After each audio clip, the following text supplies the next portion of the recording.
some Earth Day inspiration today. This is The True Story of Jadaf Payeng, the Boy Who Grew a Forest by Sophia Goals, illustrated by Kayla Heron. And as you're listening, keep in mind, not everyone may grow a forest, but if there's something you care about, whatever that is, if you act on it, every one of us, all of us, each of us can make a difference. The best time to plant a tree was 20 years ago. The second best time to plant a tree is now. Proverb.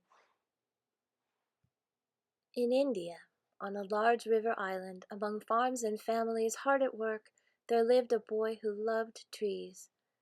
Trees meant shade, food, and shelter for many. But each rainy season, floodwaters swallowed more and more of the beautiful tree-covered land.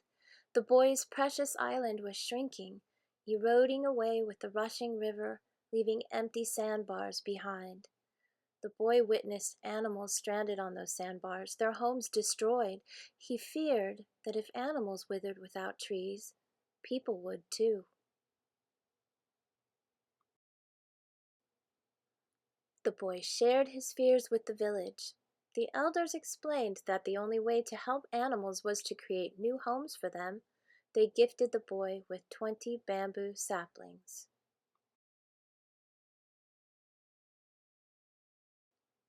Alone, he canoed down the muddy river. He wished he could cover all the land with trees, but a large sandbar nearby was a place to start. The land was too barren for animals, the shores too sandy for leafy trees. Would bamboo grow? The boy hoped. Determined, he began to plant. 1 shaft, 2, then 3.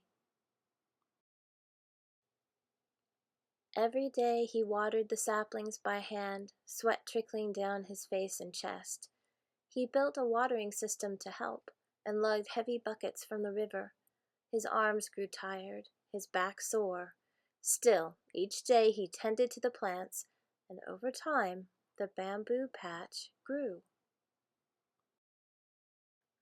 into a healthy thicket. The boy was proud of his work, but he worried it wouldn't be enough to stop the swelling river or to provide shelter for animals. If he wanted more plants to grow, he would have to create a richer soil. The boy carried cow dung, earthworms, termites, and angry red ants that bit him on the journey to their new home. He brought seeds from neighboring villages, over trails, through brush, down the river. Each day he planted. As years passed and the boy grew, so did a forest. 10 acres, 20 acres, then 40. Wildlife returned for the first time in many years. Buffalo, one-horned rhinos and snakes, gibbons, migratory birds, and elephants. The man's forest teemed with life and diversity. Not everyone was happy. Fear swept over the villages when tigers arrived, so the man planted more grasses to attract small animals that would keep the tigers happy in the forest. Elephants wandered into neighboring farms to feast on the crops, so the man planted more fruiting trees to help feed the hungry elephants. Some wanted to harvest the forest to build homes, but the man was there to plant anew. Others tried to hunt the animals for their horns and fur, but the man was there to protect. Few thought the forest would last, but the man believed in its strength. Now in India, on a large river island, among wildlife and trees as tall as buildings, there lives a man who has planted a forest. The forest is called Molai, after a man named Jadaf Molai Payeng, who never stopped planting and pruning and protecting. Only by growing plants the earth will survive. Jadaf Payeng.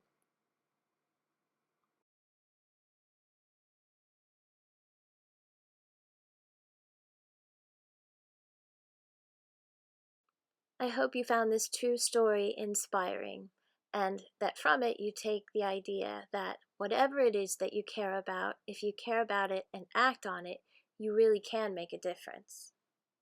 Now, listen on if you'd like to learn a little more. Jadaf Molai Payeng grew up near Majuli Island, one of the world's largest river islands located in the Brahmaputra River in northeastern India.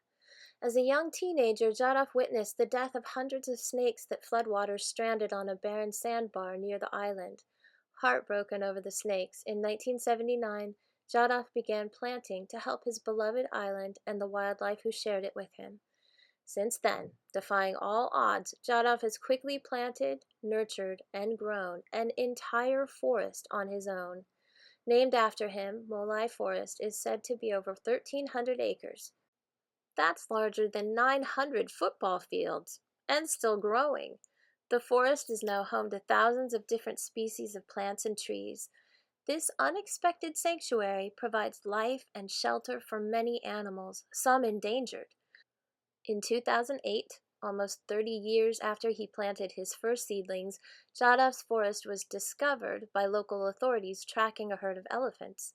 Since then, Jadav has been recognized worldwide and received numerous awards and honors, including the title the Forest Man of India.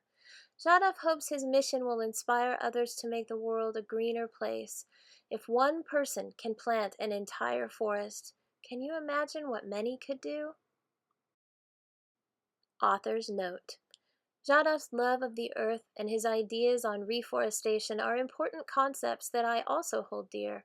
I grew up in northern Florida, surrounded by forests.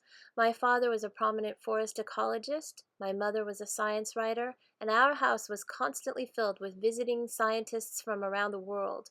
I especially enjoyed listening to their tales of the environment and faraway places, and as I grew older, I developed a deep love for our planet and a keen interest in sharing its wonderful stories.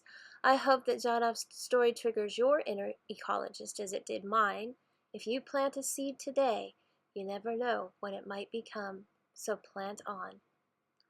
And here is a guide to planting some new life of your own. Happy greening, everybody. Happy Earth Day.